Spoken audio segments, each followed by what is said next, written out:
잠자리에 들 때 여러분은 스마트폰을 어디에 두나요? 침대 머리맡에? 베개 옆에? 아니면 침대 옆 작은 테이블에 두고 손만 뻗으면 쉽게 꺼낼 수 있나요? 요즘 많은 사람들이 밤에 스마트폰을 잠깐이라도 확인하지 않으면 하루가 완벽하지 않은 것 같고 마음이 허전해져서 잠이 잘 오지 않는다고 느끼는 경우가 많습니다. 자기 전에 스마트폰을 머리 옆에 두면 방사선 때문에 뇌종양에 걸린다. 혹은 머리 옆에서 스마트폰을 사용하면 치매가 오고 기억력이 떨어진다. 이런 말들을 들어본 적 있죠? 그냥 듣기만 해도 무서운 이야기들입니다.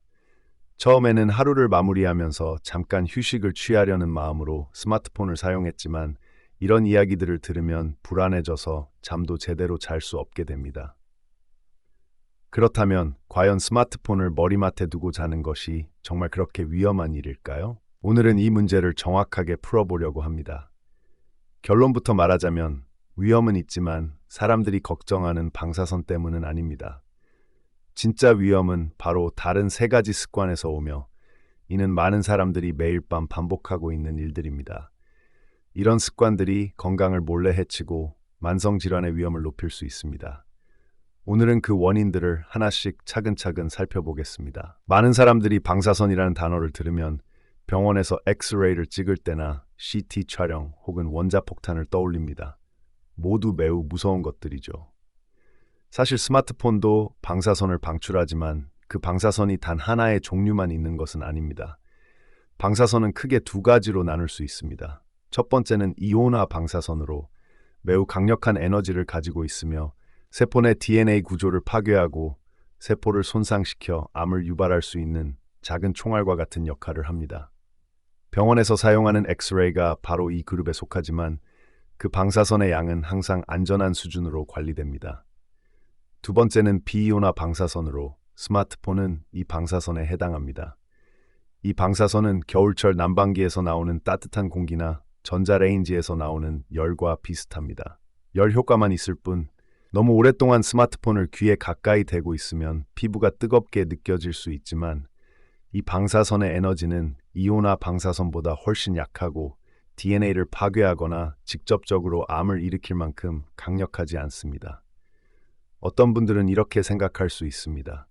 하지만 세계보건기구 WHO가 스마트폰 방사선을 2비군에 분류했잖아요. 암을 일으킬 수 있다고 했는데 맞습니다.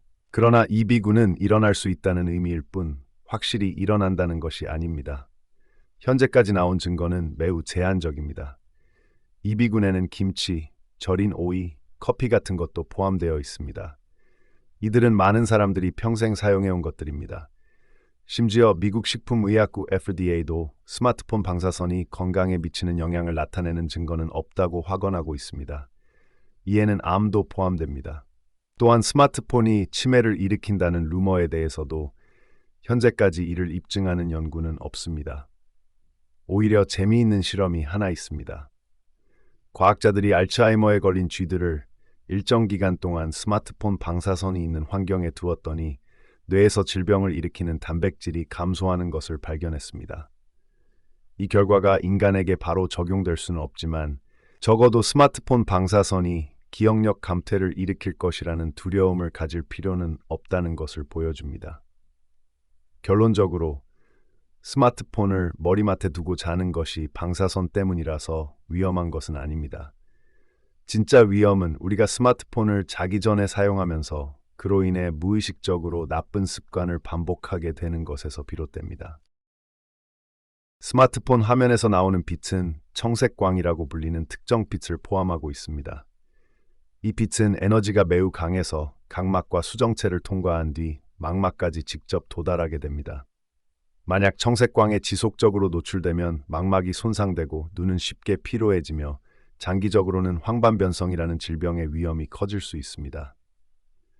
황반변성은 시야가 왜곡되고 흐려지며 심한 경우 실명에 이를 수 있는 병입니다. 뿐만 아니라 어두운 곳에서 스마트폰 화면을 계속 바라보는 습관도 또 다른 문제를 일으킵니다. 어두운 곳에 있으면 동공이 자연스럽게 더 많은 빛을 받으려고 확장됩니다. 그 상태에서 갑자기 밝은 화면을 보면 눈의 순환 시스템에 방해가 생기고 안압이 상승하게 됩니다. 이 안압이 지속적으로 높아지면 급성 폐쇄각 녹내장이라는 질병을 유발할 수 있습니다. 그 증상으로는 눈의 통증, 두통, 구토 등이 있으며 가장 위험한 것은 영구적인 시력 상실입니다. 또한 많은 사람들이 스마트폰을 사용할 때 한쪽으로 누워서 사용하는 습관을 가지고 있습니다. 한쪽 눈은 화면에 가까워지고 다른 쪽 눈은 베개에 눌리거나 더 멀어지게 됩니다. 이렇게 압력과 거리가 고르지 않으면 한쪽 눈은 더 많이 일을 해야 하고 다른 한쪽 눈은 혈액순환이 부족해집니다. 장기적으로 보면 이런 상태가 계속 반복되면 두 눈의 시력 차이가 커지고 심지어 사시가 발생할 수 있습니다. 이러한 문제들은 단순한 경고가 아니라 실제로 많은 사람들에게 발생한 피해입니다. 눈은 마음의 창이라고 불리며 특히 나이가 든 후에는 시력을 잃는 것이 매우 어렵다는 점을 기억해야 합니다. 스마트폰을 자기 전에 사용하는 두 번째 위험은 바로 목과 척추에 미치는 나쁜 영향입니다. 많은 사람들이 침대에 누워서 스마트폰을 사용하면 몸이 쉬고 있어 피로하지 않을 거라고 생각하지만 실제로는 그 반대입니다. 우리 머리의 무게는 약 10kg에서 12kg 정도로 큰 수박 한 통이나 작은 쌀 한 가방 정도에 해당합니다. 똑바로 서 있거나 앉아 있을 때는 목과 척추에 큰 부담이 없지만 스마트폰을 보려고 고개를 숙이면 이 압력이 빠르게 증가합니다. 고개를 약 15도만 숙여도 목은 27kg의 무게를 견뎌야 하고 30도를 숙이면 40kg, 60도를 숙이면 60kg의 무게가 목에 실립니다. 이는 항상 7, 8살 아이 하나가 목에 올라가 있는 것과 같은 상황입니다. 이러한 압력이 몇 분, 심지어 몇 시간 동안 지속되면 목의 근육, 인대, 그리고 디스크에 과부하가 걸리게 됩니다. 그 결과로 많은 사람들이 어깨 결림, 경직된 목, 머리를 돌리기 힘든 증상, 심지어 손이 저리거나 귀가 울리거나 어지러움을 느끼게 됩니다. 일부 사람들은 등을 대고 누워서 스마트폰을 보면 더 좋다고 생각하지만 사실 등을 대고 누우면 손으로 스마트폰을 들어야 해서 금세 팔이 피로해집니다. 이때 목이 자연스럽게 각도를 조정하려고 긴장하게 되며 목 근육은 계속 뻣뻣하게 긴장하고 디스크는 지속적인 압력을 받게 됩니다. 옆으로 누워서 보는 것도 마찬가지로 좋지 않습니다. 척추 전체가 목부터 허리까지 꼬이게 되어 자연스러운 곡선이 유지되지 않습니다. 한쪽 근육은 늘어나고 다른 쪽은 압박을 받게 됩니다. 이로 인해 아침에 일어나면 허리 통증, 목 결림 또는 온몸이 뻐근한 증상을 경험하게 됩니다. 베개가 너무 높거나 낮으면 이 문제는 더 심해질 수 있습니다. 척추는 우리 몸을 지탱하는 중요한 기둥입니다. 척추에 손상이 가면 걷거나 구부리거나 가벼운 물건을 들어도 어려워질 수 있습니다. 그래서 스마트폰을 사용할 때 특히 잠자기 전에 자세를 신경 써야 합니다. 스마트폰을 자기 전에 사용하는 세 번째 위험은 바로 수면을 방해하는 것입니다. 이는 눈에 띄지 않지만 가장 큰 영향을 미치는 위험입니다. 우리 뇌에는 멜라토닌이라는 중요한 호르몬이 있습니다. 이 호르몬은 마치 신체의 수면 스위치처럼 작용합니다. 어두워지면 빛이 약해지면서 뇌는 멜라토닌을 분비하여 신체에 이제 휴식 시간이야, 잠자리에 들 준비를 해라고 명령합니다. 그때 우리는 눈이 감기고 몸이 편안해져 자연스럽게 잠에 들게 됩니다. 하지만 밤에 스마트폰을 손에 쥐고 특히 어두운 방에서 화면의 청색광을 보면 그 빛이 눈을 통해 뇌에 잘못된 신호를 보냅니다. 지금은 낮이야, 일어나, 이렇게 말이죠. 그 결과 멜라토닌 분비가 차단되고 수면 스위치가 꺼져버립니다. 그러면 잠을 자려고 해도 계속 뒤척이게 되고 잠을 잘 자려 할수록 더 힘들어집니다. 설령 잠이 들었다 하더라도 그 수면은 되게 얕고 자주 깨어나며 꿈을 자주 꾸고 아침에 일어나면 마치 전혀 자지 않은 것처럼 피곤함이 남습니다. 이것이 바로 쓰레기 수면입니다. 잠은 자고 있지만 몸에 필요한 회복을 주지 못하는 수면입니다. 수면 부족은 단순히 피곤함을 유발하는 것에 그치지 않고 여러 가지 심각한 후유증을 초래합니다. 첫째, 체중 증가의 위험이 큽니다. 수면이 부족하면 배고픔을 유발하는 호르몬이 증가하고 포만감을 느끼게 하는 호르몬은 줄어듭니다. 그래서 더 많은 음식을 먹고 싶어지며 특히 튀긴 음식, 달콤한 간식, 고칼로리 음식을 자주 찾게 됩니다. 또한 대사 과정이 느려져서 남는 에너지가 지방으로 빠르게 변합니다. 둘째, 반응 속도가 늦어집니다. 연구에 따르면 단 4시간 이하로 자면 다음날 반응 속도가 술에 취한 상태와 비슷해집니다. 이는 운전할 때뿐만 아니라 길을 건널 때나 기계와 작업할 때도 매우 위험합니다. 셋째, 노화가 가속화됩니다. 장기간 수면 부족은 몸을 나이보다 더 빨리 늙게 만듭니다. 피부가 처지고 기억력이 저하되며 활력이 떨어집니다. 넷째, 만성 질환의 위험이 증가합니다. 면역 시스템이 약해져 몸이 쉽게 병에 걸리기 쉬워지며 수면 부족이 지속되면 고혈압, 당뇨병, 심장병, 뇌졸중, 심지어 치매와 관련이 깊습니다. 다시 말해 스마트폰을 하느라 잠을 못 자면 비록 스마트폰의 방사선이 치매를 일으키지는 않지만 수면 부족이 오히려 치매의 위험을 더 높일 수 있다는 것입니다.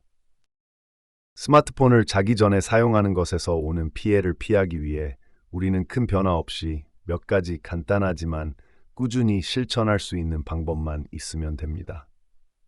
우선 스마트폰을 침대에서 멀리 두는 습관을 들여보세요. 가능하다면 거실이나 작업 책상에 두는 것이 좋습니다. 스마트폰이 손이 닿는 곳에 없으면 자연스럽게 스마트폰을 확인하려는 유혹도 줄어듭니다. 처음에는 불편할 수 있지만 며칠만 지나면 훨씬 더 쉽게 잠들 수 있고 더 깊은 잠을 자며 아침에 깨어났을 때 더 상쾌하게 일어날 수 있다는 것을 느낄 수 있을 것입니다. 알람이 안 들릴까 걱정된다면 전통적인 알람 시계를 사용해 보세요. 이 알람 시계는 간단한 기능만 가지고 있어 아침에 일어날 수 있도록 도와줍니다. 스마트폰처럼 알림이나 메시지로 방해받지 않아서 마음이 더 편안해집니다. 다음으로 잠자기 전에는 수면 준비 의식을 만들어 보세요.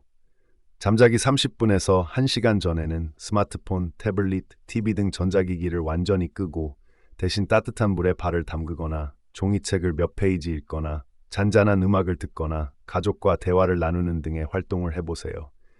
이런 활동들은 몸과 마음에 이제 휴식 시간이야라는 신호를 보내어 더 좋은 수면을 준비할 수 있게 도와줍니다.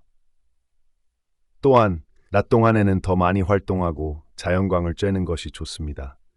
밖에서 걷거나 가벼운 운동을 하거나 적당한 스포츠를 하거나 지역사회 활동에 참여하는 등 신체에 적당한 에너지를 소모하는 것이 좋습니다. 그렇게 하면 밤에는 별다른 노력 없이 깊은 잠에 빠질 수 있습니다. 좋은 수면은 바로 가장 효과적이고 무료인 보약이라는 것을 기억하세요. 충분하고 깊은 잠은 눈을 맑게 하고 목과 허리를 건강하게 하며 기억력과 정신을 맑게 해줍니다. 매일 좋은 잠을 자는 것은 몸과 마음의 에너지를 재충전하는 일입니다.